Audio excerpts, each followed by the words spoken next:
It's all about the deal at Brunswick Auto Mart. Save big this month with deals like this. Don't miss the Make This the Summer event and lease a 2022 Ram 1500 Bighorn Quad Cab Night Edition 4x4 with 20-inch blackout wheels for just $375 a month. Or lease a 2022 Ram 1500 Laramie Crew Cab for just $397 a month. Brunswick Auto Mart. Car buying made truly simple.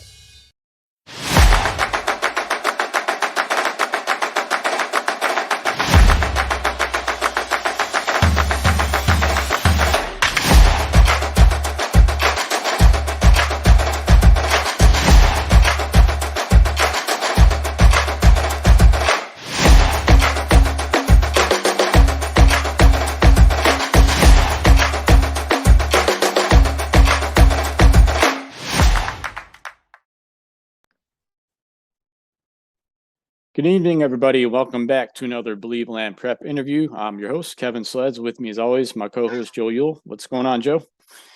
Not too much, Kev. We got another week of high school football here. I'm excited for our special guest. Yeah, we have another special guest. He is the head coach of the Wadsworth Grizzlies, Mr. Justin Todd. How you doing, Coach?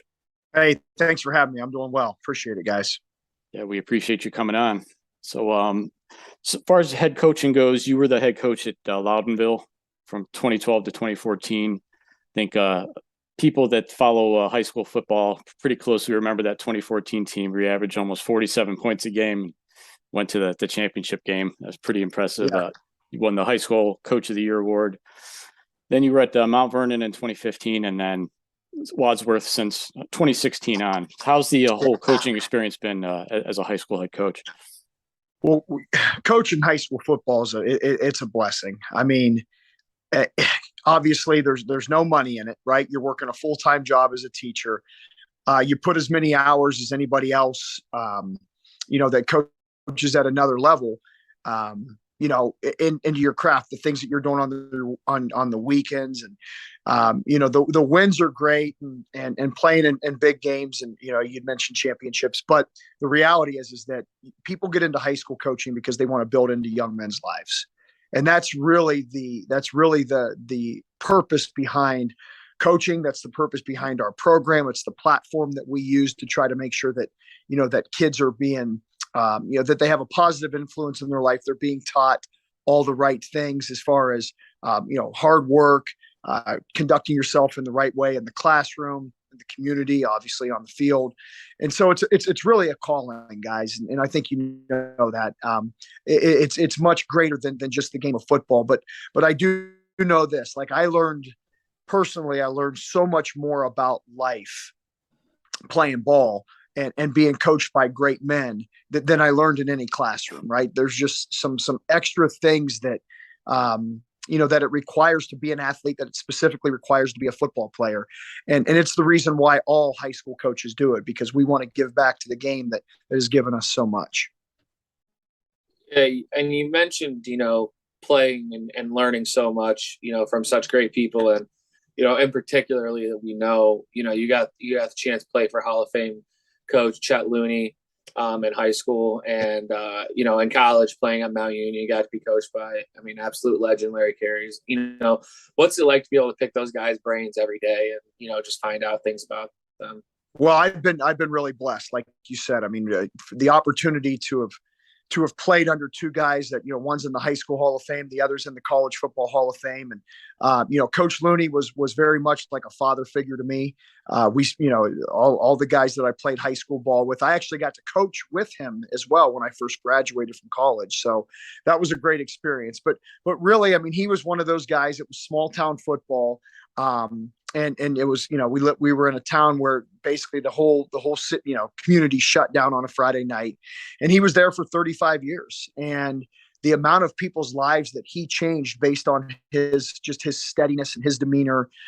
It wasn't fancy football. We were double tight wishbone. When I got to coach for him, the game prep, it was really more of a mental aspect for Coach Looney. He was one of the greatest motivators I've ever been around. And to this day, every player that ever played for him just absolutely adores him. And, Coach Karras was obviously a little bit different, very serious, very organized. and then obviously incredibly intelligent. But did a great job of building a culture that had sustained for years. And I think that's really where I learned what culture was. And it was faith family football at Mount Union. And those are things that you really try to build into your players' lives now. But you just see all the coaching tree of Mount Union that's taken place. And I think everybody dips back into what we learned from Coach Karras and his staff, and you try to apply it to your program. So outside of the big two you just talked about, are there any other coaches or even players that have influenced you as becoming a head coach along the way? Yeah, I mean, ironically, the Loudonville job, a guy named Mike Warbell, who was the coach there in the 80s and the early 90s. He was a fantastic coach. He just actually 2 weeks ago got inducted into the Loudonville Hall of Fame. And he became, after he was finished with coaching at Loudonville, he became the high school principal of my alma mater, my senior year. And quite frankly, he was probably the biggest reason why I ended up at Mount Union. So he was a Mount Union graduate, was a roommate of Larry Karras, ironically. And, I had zero desire to get into really to go to college. I was going to be a firefighter, EMT. I wasn't particularly fond of school, as crazy as I've made my profession, teaching school, but it just wasn't something that was really interesting to me. But about halfway through my senior year football season, Mr. Warbell, Mike, asked me, he goes, what are you going to do with your life? And I just told him my plan. And he's like, well, you're good enough, you're talented enough to play college football. Do you have any interest? And he goes, I think you'd be a great fit at this place called Mount Union.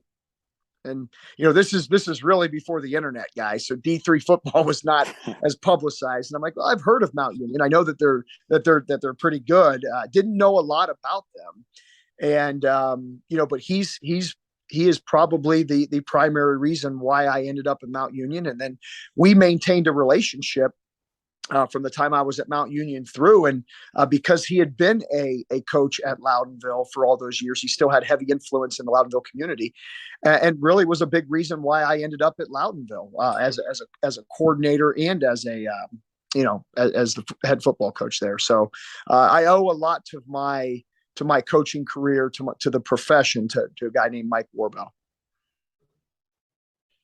So, like playing in the suburban league, it's a tough league. I mean, there's there's a lot of people in the same region I coach in that are from the suburban league. Yeah. It's tough, man. I mean, like it's a tough league. And, there's a guy in particular who won one of our awards a few weeks ago. What's it like prepping for a game, this year against Danny Stoddard, and, like last year prepping for a game against, Drew Rowler. I mean, it's like they, Medina cannot miss with their quarterbacks. Well, it's funny you say that. We were like, when Drew left, like, man, that was a nightmare. And then you turn on the tape of Danny and you're like, oh my gosh, there's another nightmare coming. And Danny was a little bit different than Drew. Obviously, Drew's physical prowess is, I don't even have to talk about that, being 6'5", 240 with a cannon. But then you watch Danny, and he's got a great arm. He's extremely accurate, and he moves around the pocket so well, and he's such a run threat because he's a good athlete. Not that Drew wasn't; they're just different type of runners. So he presented a whole nother set of challenges that maybe Drew didn't. And then Medina's receivers are really what make their machine go. I mean, obviously the quarterback does a great job, but they've got 3 or 4 kids that can take the top off the defense at any moment. And that's really tough to prepare for when you've got a good running quarterback, and then you've got guys that'll catch the ball underneath. When you've got people stretching you vertically, they're a nightmare. They can attack, all 53 1/3 yards and stretch you vertically. They're a real nightmare. So we talked about the Medina game. That's your only loss so far this season. So how do you keep your boys from getting down after a tough loss like that? Well, I mean, it's, you take each game week by week, and it's the biggest game of every game is the biggest game of the season, right? I mean, we preach that, and the kids probably tired get tired of hearing that, but I really believe that, high school football, and this is what separates high school football from any other sports. And I've been an athletic director. I'm an advocate of all sports. I love it. A lot of my play, over 2/3 of our roster are multi-sport kids. I mean, so we really, really promote that within our program. But what's so sacred about football is you really only get 10 guaranteed opportunities. Any other sport that you play, you can play in old men's leagues, you can play in rec leagues. That once you're done playing football, I mean, it's over. And the percentage of guys that actually go on and play competitive collegiate football is so minimal. And you just don't have intramural football, and you don't have, the YMCA leagues, and there is no, the off season of football is literally that. I mean, it is a true off season where any other sport, you've got club and you've got travel. And so, we really try to preach that into our players, man, that, hey, these 10 games are so special because you train year round for 10 opportunities. So, the only L's that we take in our program are lessons. And I know that maybe that's corny, but it's really true. Like we needed to learn and we needed to grow from the Medina loss. And our kids took a really great approach. I mean, we're fortunate. We've got some good seniors, and, they've played a lot of these guys have started since they were sophomores, and they've taken some knocks. And, so they took that approach. It's a very workmanlike attitude, business approach to each week. And, we learned from the Medina game, and hopefully we grew and got better. And we're going to do that after a win or a loss. And, we talked about your guys' tough schedule and everything. And obviously, if anybody wants to go look, I mean, the region that you play in isn't easy by any means either. I mean, you guys don't catch really a break, and you guys have a 4-0 Hudson team up against you guys this week. We'll have our guy Brady Hamilton out there at the game. Yeah. What can we expect to see in that game? Well, Hudson's got a great program. Obviously, they've they're kind of the class of the league. Year in and year out, they're always at the top. They're always competing for the league title, and then they're in the playoffs and they make runs. And the thing that I'm really impressed with, with Hudson, they're really well coached. I know that they're up tempo, and we've played them. Obviously we play them every year.